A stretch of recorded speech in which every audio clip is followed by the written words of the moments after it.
I just want to take my time and hat off to former Mayor Mark McBride coming in to speak to you all tonight. Thank you so much. Thank you, Will. Ladies and gentlemen, thank you. And we need to thank Anthony for putting this together tonight.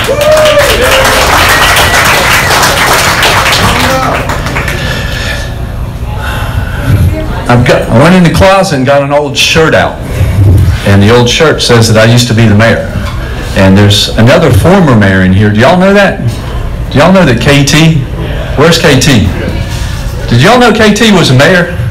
He was a mayor for 8 years. We have a lot in common. And then behind, over in the corner here, is Tim, who's one of our finest Myrtle Beach police officers. And ladies and gentlemen, we have some problems, and the number one issue is public safety. This all started, it's been going on for a number of years, and I don't know if y'all remember, I was actually the candidate that supported Bike Week. When we were starting, when Bike Week was doing great and everything was going along real well, we made some changes, and I'd proposed over a 3-year period $250,000 a year so we could help regulate and control it and manage Bike Week better. I even negotiated a deal with Burroughs and Chapin to keep the vendors at Broadway, and the taxpayers and the city was going to make money off the vendors. I got that through council. And then what happened? John Rhodes got elected because what did John say? He promised if we have Bike Week, it's a free-for-all, anything you want to do, there's no controls. What did he do? He got in and put the helmet law in place, which is a bunch of crap. Then he went in and he just went after Bike Week and turned it upside down and did all this stuff. And the first thing John did that was perhaps one of the biggest mistakes, and that's why we're suffering today, is 3 weeks into his election, he settled the lawsuit with the NAACP.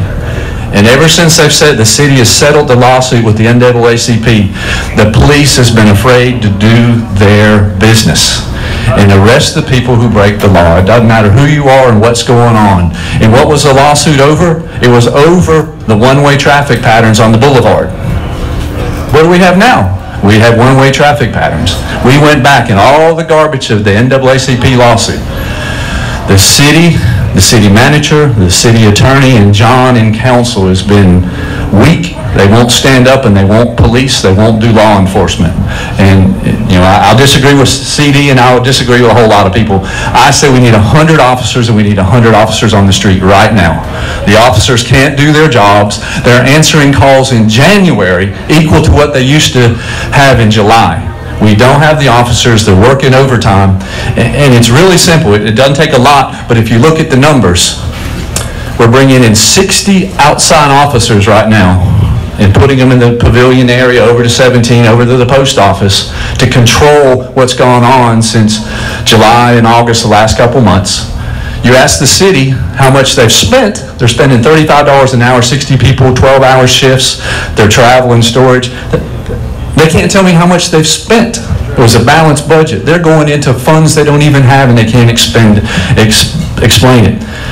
So we know going into next year we need at least 60 officers to get to where we've been this summer with all the outside help. You know, in the budget they passed, they put 5 new additional officers in. There are 55 officers short to do what we've done this year. And they have no solution, they have no plan. So what you do is, right behind this building is the Myrtle Beach Area Chamber of Commerce. You go back to the Myrtle Beach Area Chamber of Commerce and use the $23 million they use to advertise. They go all over the country, they're spending money. Since its inception, that's taken in $138,567,350, and there's never been an audit. There's no accounting. And those are the people who passed out the checks to the incumbents to keep re-electing them. In the next couple of weeks, I'm a fortune teller right now. You watch what they do to me in the next couple of weeks in this election, because they're afraid I'm going to take their money, and I'm going to take their money because it's going to be a different day in November. We're going to elect a different group of people. We're going to lead the city in the right direction. Several other issues. We have to do something. Our wages are stagnant. It's all service industry. That's my background in the restaurant. Actually, right now I wait tables. And we need to create and have a different job. We have to, and we're going to have some opportunities for different jobs. There's so many things that we need to do in the city, but it all starts with public safety. If there were 10, if you took the top 10 items, 1, 2, 3, 4, 5, 6, 7, and 8, it's all public safety. And they're afraid to address it. They won't address it. And they just keep running around in circles.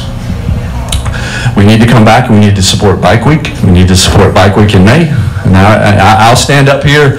Will and I disagree on this pledge. I'm not signing this pledge. There's things a part of it I don't like.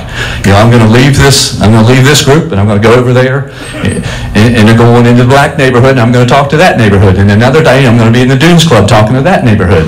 And whatever I say to you tonight, I will say the same thing in the black neighborhood. I'm going to say the same thing to the golfers that live in the Dunes Club or anywhere else in the city, any business owner. If you ask me a question, I'm going to stand, I'm not going to back up, and I won't run. And it's time that we take this city in the right direction. And ma'am. And I certainly appreciate everyone being here. And once again, we want to thank Anthony for this time tonight.